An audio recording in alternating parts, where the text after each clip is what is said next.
Didukung oleh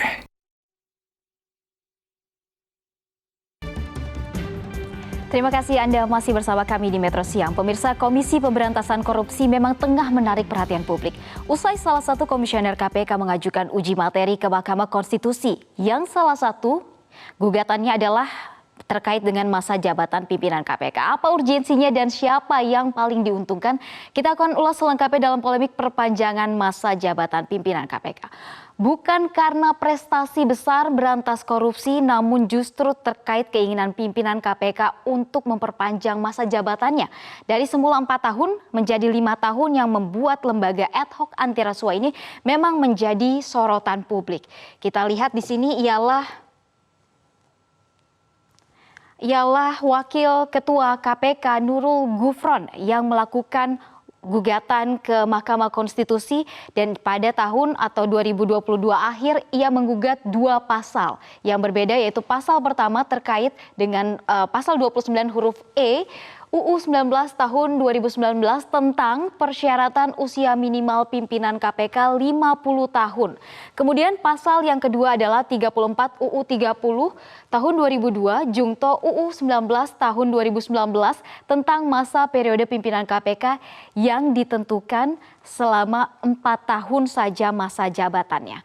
Lantas apa alasan Nurul Gufron? Terkait pasal yang pertama ialah yang ia ajukan, yaitu batas usia 50 tahun menurutnya tidak inkonstitusional, di mana aturan sebelumnya menyatakan minimal usia dalam 40 tahun dan maksimal 65 tahun, lalu diubah menjadi minimal 50 tahun dan maksimal 65 tahun.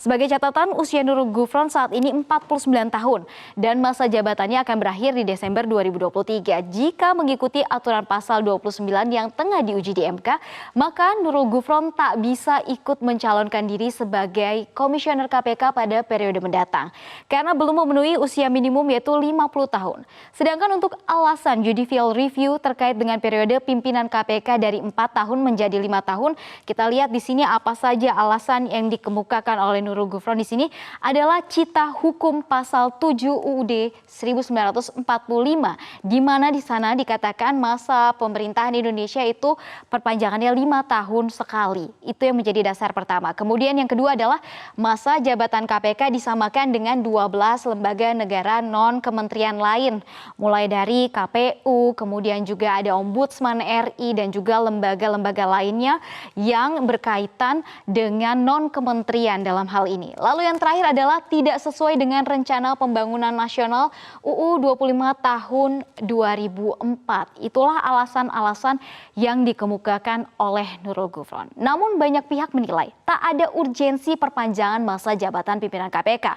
Justru sebaliknya, berikut ini kami merangkum alasan tak ada urgensi untuk memenuhi uji materi yang diajukan Wakil Ketua KPK Nurul Gufron. Ini menurut Indonesia Memanggil atau IM Plus 57 Institute. Ia mengatakan setidaknya ada 3 alasan tidak ada urgensi untuk mengabulkan apa yang digugat oleh Nurul Gufron di MK. Yaitu pertama, tidak ada prestasi yang dihasilkan oleh KPK. Justru terjadi tren penurunan dan juga menguntungkan pimpinan KPK yang menjabat saat ini karena masa jabatannya akan bertambah 1 tahun hingga tahun 2024 mendatang dan berpotensi menghasilkan tindakan korupsi. Lalu mantan komisioner KPK periode 2015-2019 Saud Situmorang juga mempertanyakan alasan pimpinan KPK saat ini yang ingin memperpanjang masa jabatan. Saud menyebut performa KPK saat ini justru statistiknya ini justru menurun. Nah, menurut Saud sangatlah tidak elok jika pimpinan KPK saat ini justru meminta perpanjangan masa jabatan di tengah minim prestasi. Berikut kita dengarkan pernyataan selengkapnya dari Saud Situmorang. Kemudian kamu mau bicara prestasi apa di sini? Ya kan? Kemudian kamu minta diperpanjang. Itu kan memalukan sebenarnya. Ya kan? Belum lagi kalau kita bicara yang namanya kenapa itu bisa turun dari 40 ke 34 saat ini. Ya kan? Terus Anda bilang itu nggak ada kaitan dengan KPK.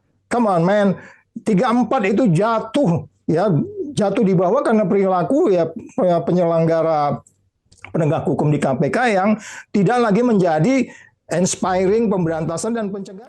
Senada dengan Saud Situmorang, anggota Komisi 3 DPR RI Arsul Sadi juga menilai seharusnya masa kepemimpinan Komisioner KPK ialah 3 tahun, bahkan lebih singkat dari yang saat ini sudah berlaku. Saya kira itu sudah pas bahwa masa jabatannya 4 tahun. Bahkan kalau perlu dikurangi, menurut saya jangan 4 tahun, cukup 3 tahun saja pimpinan KPK yang akan datang. Makin lama menjabat itu potensi, ini potensi ya, baru potensi ya, mengatakan bahwa potensi abuse of power-nya juga tinggi. Inilah yang menjadi perhatian juga dari Komisi 3 DPR RI. Minim prestasi ditambah dengan indeks persepsi korupsi Indonesia yang anjlok juga menjadi cermin tak seharusnya wacana perpanjangan masa jabatan ini disuarakan. Kita lihat tabelnya berikut ini. Kami punya data yang sudah kami kumpulkan sejak tahun 2017 hingga tahun 2022 di sini dari indeks persepsi korupsi anjlok, yaitu di tahun 2017 nilainya ada di 37 dan di posisi 96 dari 180 negara di dunia, kemudian naik di tahun 2018 menjadi 38, naik lagi ke 2019 40, kemudian 2020 sekitar 37, dan di 2021 ini ke 38 meningkat, namun justru di tahun 2022 ada di posisi 34 nilainya. Dari posisi ini bisa dilihat bahwa ada Indonesia menduduki posisi 102 dari 180 negara yang ada di dunia. Di mana 0 ini dipersepsikan sebagai sangat korup dan 100 dipersepsikan sebagai sangat bersih. Jadi jika dilihat 34 ini justru memang pastinya mendekati 0, yang artinya Indonesia ini berada di jurang seperti korupsinya ini juga meningkat. Tingkat korupsinya meningkat dari tahun ke tahun dan terutama di 3 tahun ke belakang ini. Lalu yang juga menjadi perhatian, siapa yang untung dengan adanya perpanjangan masa jabatan pimpinan KPK?